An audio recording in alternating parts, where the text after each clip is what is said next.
दोस्तों अगर आप एक क्रिकेट लवर हैं तो फिर आपने ये शानदार नज़ारे जरूर देखे होंगे। लेकिन वहीं जब ऑस्ट्रेलिया के कैप्टन पैट कमिंस 2023 का ओडीआई वर्ल्ड कप जीतकर अपने देश वापस गए थे, तब किसी ने भी उनका स्वागत नहीं किया। कि क्या ऑस्ट्रेलिया के लोग इतने व्यस्त हैं कि वो अपनी वर्ल्ड चैंपियन टीम का स्वागत करने के लिए एयरपोर्ट पर भी नहीं आ पाए। 2007 के ओडीआई वर्ल्ड कप में जहां 16 टीम्स पार्टिसिपेट कर रही थी, वहीं 2023 में ये कम होकर सिर्फ 10 रह गईं। असल में सच्चाई यह है कि धीरे धीरे क्रिकेट अब दुनिया से खत्म होता जा रहा है और इस ओवरऑल डाउनफॉल के पीछे बीसीसीआई का सबसे बड़ा हाथ है। कैसे बीसीसीआई का लालच क्रिकेट को इंटरनेशनली ग्रो होने से रोक रहा है और क्या ये खेल अब सिर्फ इंडिया तक ही सीमित होकर रह जाएगा, आज के इस वीडियो में हम सब कुछ जानने वाले हैं। दोस्तों क्रिकेट एक ऐसा खेल है जिसे फुटबॉल के बाद से दुनिया में सबसे ज्यादा देखा जाता है और हमारे इंडिया में तो इसको लेकर एक नेक्स्ट लेवल का क्रेज है, क्योंकि यहाँ के लोग इसे एक गेम की तरह नहीं बल्कि इमोशन की तरह ट्रीट करते हैं। यही वजह है कि बीसीसीआई आज के टाइम पर क्रिकेट का सबसे अमीर बोर्ड बन चुका है। बता दें कि इस समय पर बीसीसीआई की नेट वर्थ करीब 19,000 करोड़ रुपए है और पैसे के मामले में दुनिया के सारे क्रिकेट बोर्ड एक साथ मिलकर भी इसका मुकाबला नहीं कर सकते हैं। हालांकि बीसीसीआई हमेशा से इतना अमीर बोर्ड नहीं हुआ करता था, बल्कि एक टाइम तो ऐसा भी था जब बीसीसीआई के पास क्रिकेटर्स तक को देने के पैसे नहीं होते थे। 1983 वर्ल्ड कप में खेलने वाली भारतीय टीम को सिर्फ और सिर्फ 1500 रुपए मैच फी और 200 रुपए डेली अलाउंस दिया जाता था और जब टीम ने वर्ल्ड कप जीत लिया तब बीसीसीआई की हालत इतनी खराब थी कि खिलाड़ियों को इनाम के रूप में देने के लिए उनके पास कुछ भी नहीं था। इसीलिए उस टाइम के बीसीसीआई प्रेसिडेंट राज सिंह डूंगरपुर ने लता मंगेशकर जी से मदद मांगी, जिसके बाद से लता जी ने दिल्ली के जवाहरलाल नेहरू स्टेडियम में एक मुफ्त कॉन्सर्ट आयोजित किया और इस कॉन्सर्ट से 20 लाख रुपए जुटाए गए, जिससे हर एक खिलाड़ी को 1-1 लाख रुपए का रिवॉर्ड दिया गया। हालांकि अगर आज के टाइम से कंपेयर करें तो जब भारत ने 2024 का T20 वर्ल्ड कप जीता तो फिर बीसीसीआई ने टीम को 125 करोड़ रुपए की प्राइज मनी दे डाली। और दोस्तों इस डेटा से आपको अंदाजा हो ही गया होगा कि उस टाइम से लेकर आज तक बीसीसीआई ने कितना ग्रो किया है और यह सब पॉसिबल हो पाया है सिर्फ और सिर्फ इंडियन फैंस की वजह से। हालांकि दोस्तों अब भले ही इंडिया में इस खेल का फैन बेस काफी तेजी से बढ़ रहा है, लेकिन दुनिया के कई सारे देश इस खेल से दूरी बनाते जा रहे हैं और ये क्रिकेट के खेल और इसे चाहने वालों के लिए बहुत बड़ी चिंता की बात है। जैसे कि 2007 के ओडीआई वर्ल्ड कप में 16 टीम्स शामिल थी, जो 2011 के वर्ल्ड कप में कम होकर 14 हो गयी और 2023 में तो और भी ज्यादा गिरावट देखने को मिली, क्योंकि इस बार टीम्स की संख्या कम होते होते 10 तक आ गई थी। जबकि इसके बिल्कुल अपोजिट फीफा वर्ल्ड कप की अगर बात करें तो इसकी व्यूवरशिप के साथ साथ इस खेल में पार्टिसिपेट करने वाली टीम्स की संख्या भी लगातार बढ़ रही है। जैसे कि 2006 में हुए फीफा वर्ल्ड कप में जहां 32 टीम्स ने पार्टिसिपेट किया था, वहीं आगे 2026 में होने वाले वर्ल्ड कप में टीम्स की ये संख्या बढ़कर 48 पहुंच चुकी है।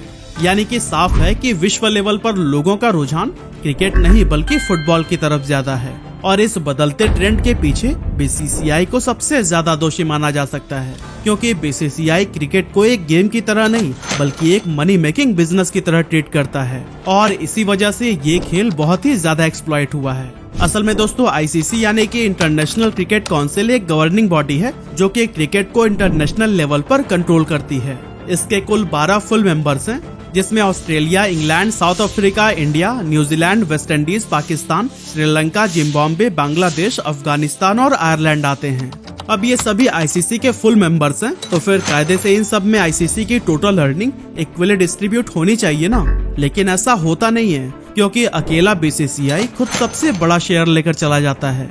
जैसे कि 2015 से 2023 की साइकिल के दौरान आईसीसी की टोटल अर्निंग थी लगभग $2.5 बिलियन, जिसमें से बीसीसीआई चाहता था कि उसे अकेले ही $405 मिलियन दे दिया जाए, लेकिन आईसीसी ने इस डिमांड को मानने से इनकार कर दिया और आखिर में बीसीसीआई को $293 मिलियन दिए गए, जिससे कि वो बिल्कुल भी खुश नहीं था। अब दोस्तों यहाँ पर बीसीसीआई को उसके डिमांड से काफी कम दिया गया, फिर भी अगर हम देखें तो बीसीसीआई का अमाउंट बाकी बोर्ड को दिए गए अमाउंट के डबल से भी ज्यादा था, क्योंकि ईसीबी यानी कि England and Wales cricket board को $139 मिलियन मिला था, वहीं क्रिकेट ऑस्ट्रेलिया यानी कि सीए को $128 मिलियन। और दोस्तों इन फिगर से आप अंदाजा लगा सकते हैं कि बीसीसीआई और दूसरे क्रिकेट बोर्ड के बीच में कितना फाइनेंशियल डिफरेंस है। और दोस्तों ऐसा नहीं है कि ये डिफरेंस सिर्फ इसी साल आया है, बल्कि काफी लंबे समय से ऐसा ही चला आ रहा है। ऐसे में आईसीसी के बाकी मेंबर्स के लिए बहुत ही कम अमाउंट बचता है, जिसके चलते हर मेंबर बराबर ग्रो नहीं कर पा रहा है। इसके अलावा अगर एक ही कंट्री टोटल अर्निंग का मैक्सिमम शेयर ले लेगी तो इसका नेगेटिव इम्पैक्ट क्रिकेट पर भी पड़ने लगेगा और बाकी की कंट्रीज कम प्रॉफिट के चलते इससे दूरी बनाने लगेगी। और ये चीज फिलहाल देखने को भी मिल रही है कि कैसे वर्ल्ड कप में क्रिकेट टीम्स की संख्या लगातार घटती जा रही है और हो सकता है कि आने वाले सालों में ये संख्या और भी कम हो जाए। अब इस सब के बीच एक सवाल ये भी उठता है कि क्या ये सब प्रॉब्लम्स आईसीसी को नजर नहीं आती?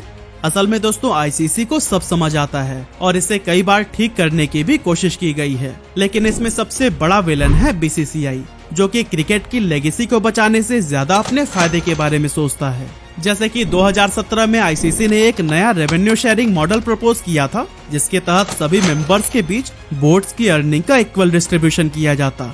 अब सारे मेंबर्स ने इस रेवेन्यू शेयरिंग मॉडल के लिए हामी भर दी, सिवाय बीसीसीआई की। बीसीसीआई ने सीधे तौर पर इस मॉडल का अपोज किया, क्योंकि अगर ऐसा होता तो उसका रेवेन्यू पहले के मुकाबले बहुत ही ज्यादा ड्रॉप हो जाता। बीसीसीआई का कहना था कि उसका कंट्रीब्यूशन आईसीसी के कॉमर्शियल रेवेन्यू में सबसे ज्यादा है। Actually BCCI global cricket revenue का लगभग 80% खुद जनरेट करता है, इसीलिए बीसीसीआई ने साफ कर दिया कि वो इक्वल डिस्ट्रीब्यूशन को नहीं मानेगा। आखिरकार बीसीसीआई की जीत हुई और इसके विरोध के बाद से इस प्रपोजल को पीछे खींच लिया गया। अब देखिए दोस्तों, इंडिया में क्रिकेट की 90% ऑडियंस है, जिसका फायदा उठाने में बीसीसीआई बिल्कुल भी सुस्ती नहीं दिखाता। यही वजह है कि अपने फायदे के लिए वो आईसीसी पर भी दबाव बनाता रहता है, साथ ही क्रिकेट से पैसे कमाने का एक भी मौका नहीं छोड़ता, भले उससे प्लेयर्स की परफॉर्मेंस पर ही क्यों ना असर पड़ रहा हो। अब इस बात को तो हम आगे एग्जाम्पल के साथ में समझेंगे, लेकिन फिलहाल हम बीसीसीआई के मिसमैनेजमेंट को देख लेते हैं।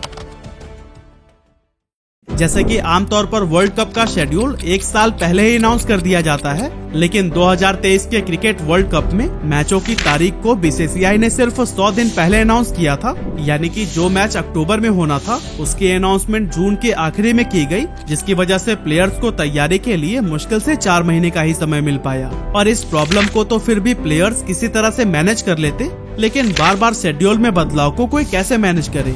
जैसे कि 2023 वर्ल्ड कप के ओरिजिनल शेड्यूल में बीसीसीआई ने 9 मैचों की तारीख को बदल दिया था। इतना ही नहीं, अभी हाल ही में बीसीसीआई ने टीम इंडिया के श्रीलंका दौरे में होने वाले 3 T20 और 3 ODI मैचेस के शेड्यूल को भी बदल दिया है, जो कि पहले 26 जुलाई को शुरू होने वाला था, लेकिन अब वही 27 जुलाई को शुरू होगा। और ये बदलाव भी सीरीज शुरू होने से सिर्फ 13 दिन पहले ही किया गया है। अब आप सोच रहे होंगे कि आखिर एक दिन के बदलाव से क्या ही फर्क पड़ता है। असल में दोस्तों ये कोई गली मोहल्ले में होने वाला खेल नहीं है, बल्कि ये इंटरनेशनल मैचेस हैं, जिन पर पूरी दुनिया की नजर रहती है। लोग दुनिया के हर कोने से मैच देखने के लिए आते हैं और इसके लिए पहले ही टिकट और होटल्स की बुकिंग कर लेते हैं। इस तरह से शेड्यूल में थोड़ा भी बदलाव ऑडियंस को काफी परेशानी में डाल देता है। इसके अलावा इन चेंजेस का इम्पैक्ट ब्रॉडकास्टिंग कंपनीज पर भी पड़ता है, क्योंकि वो अपने शेड्यूल और एडवर्टाइजमेंट स्लॉट्स प्लान कर चुके होते हैं और लास्ट मोमेंट पर हुए बदलाव की वजह से उन्हें फाइनेंशियल लॉसेज उठाने पड़ जाते हैं। पर बीसीसीआई इन सभी चीजों को बहुत ही हल्के में लेता है और इससे पता चलता है कि ये अब अपनी पावर्स का मिसयूज करने लगा है।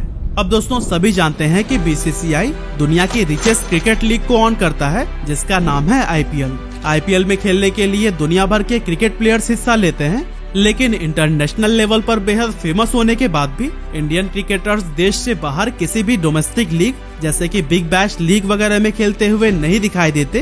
कभी आपने सोचा है इसके पीछे की वजह क्या है? असल में इसके पीछे भी बीसीसीआई का ही हाथ है।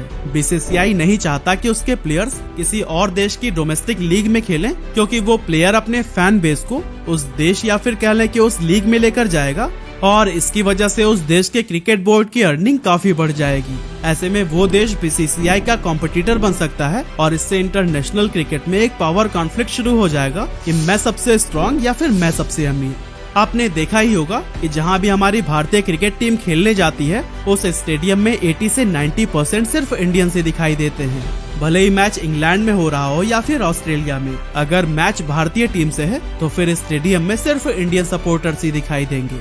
कभी आपने सोचा है कि ऐसा क्यों होता है और क्या वजह है कि क्रिकेट हम इंडियंस के दिमाग पर इतनी बुरी तरह से हावी हो चुका है? एक्चुअली इसका रीजन ये है कि बीसीसीआई ने पिछले 4 डिकेड्स में भारत के अंदर क्रिकेट को इतना मैसिवली प्रमोट किया है कि हमें दूसरा कोई स्पोर्ट्स भाता ही नहीं है। साथ ही बीसीसीआई ने इंडिया में क्रिकेट को एक ऐसा स्पोर्ट बना दिया है जिसके मैचेस हर समय होते रहते हैं, ये कभी भी नहीं रुकते, चाहे हमारी टीम वर्ल्ड कप जीत कर ही क्यों ना आई हो। जैसे कि अभी हाल ही में हम सभी ने देखा कि 29 जून को भारत ने T20 वर्ल्ड कप जीता, तो वहीं 6 जुलाई को ही हमारी टीम जिम्बाब्वे के साथ में T20 श्रृंखला खेल रही थी। और इतना ही नहीं, जिम्बाब्वे के साथ में 5 मैच खेलकर इसी महीने की 27 तारीख को हमारी टीम श्रीलंका के साथ भी खेलने वाली है। और दोस्तों, ये सिलसिला पूरे साल लगातार इसी तरह से चलता रहता है। लोगों पर क्रिकेट का इतना भूत सवार हो गया है कि मैच चाहे साउथ अफ्रीका में हो रहा हो या फिर वेस्ट इंडीज में, इंडियन फैंस हर जगह पहुंच जाते हैं। और यही वजह है कि इंडिया के मैचों में स्टेडियम के अंदर होम कंट्री के सपोर्टर्स से कहीं ज्यादा इंडियंस नजर आते हैं। वहीं अगर हम फुटबॉल की बात करें तो ये Brazil, Argentina, Germany, Spain, Italy, France, Portugal, Japan, south Korea और इन जैसे और भी कई सारे देशों में बहुत ज्यादा पॉपुलर है। और इस खेल को हर जगह से अच्छी व्यूवरशिप मिलती है, न कि क्रिकेट की तरह सिर्फ एक देश से। और दोस्तों, ये सब देखकर ऐसा लगने लगा है कि आने वाले टाइम में क्रिकेट सिर्फ इंडियंस का ही गेम बनकर रह जाएगा, क्योंकि बाकी की कंट्रीज का इन्वॉल्वमेंट और इंटरेस्ट इस खेल में लगातार कम हो रहा है, जो कि क्रिकेट के खेल के लिए बिल्कुल भी अच्छा नहीं है। याद रखिए, ये खेल तभी तरक्की कर सकेगा जब सारे नेशंस इसमें बराबर का इंटरेस्ट दिखाएंगे। लेकिन इसके अपोजिट अब कई सारे देश इससे दूरी बनाते जा रहे हैं, और यहाँ तक कि जो देश पार्टिसिपेट भी कर रहे हैं उनमें भी क्रिकेट को लेकर कुछ खास क्रेज नजर नहीं आता। इसका सबूत हमें पैट कमिंस की इस वीडियो से भी मिलता है। जब वो ओडीआई वर्ल्ड कप जीतकर अपने देश ऑस्ट्रेलिया वापस लौटे, तब एयरपोर्ट पर किसी ने भी उनका कोई खास स्वागत नहीं किया और न ही एयरपोर्ट पर फैंस की भीड़ जमा हुई। लेकिन दोस्तों, अब भी अगर बीसीसीआई चाहे तो क्रिकेट को इंटरनेशनली एक बहुत बड़ा स्पोर्ट बना सकता है। इसके लिए उसे अपनी पॉलिसीज में बदलाव करना पड़ेगा ताकि आईसीसी के सभी मेंबर्स इक्वली ग्रो कर सके। फिलहाल अच्छी बात यह है कि क्रिकेट को अब ओलंपिक्स में भी ऐड कर दिया गया है, जिसका फायदा ये होगा कि इसमें वो कंट्रीज भी पार्टिसिपेट करने लगेंगी जिन्होंने अब तक इससे दूरी बनाकर रखी थी। और दोस्तों, इसका एग्जाम्पल अभी हाल ही में आपने देखा होगा कि अब यूएस से भी क्रिकेट खेलने लगा है, और हो सकता है कि ओलंपिक्स से जुड़ने के बाद चीन जैसे देश भी इसमें हिस्सा लेने लगे, जो कि क्रिकेट की ग्रोथ को और भी तेज कर सकता है। वैसे बीसीसीआई के बारे में आपका ओपिनियन क्या है, हमें कमेंट करके जरूर बताइएगा।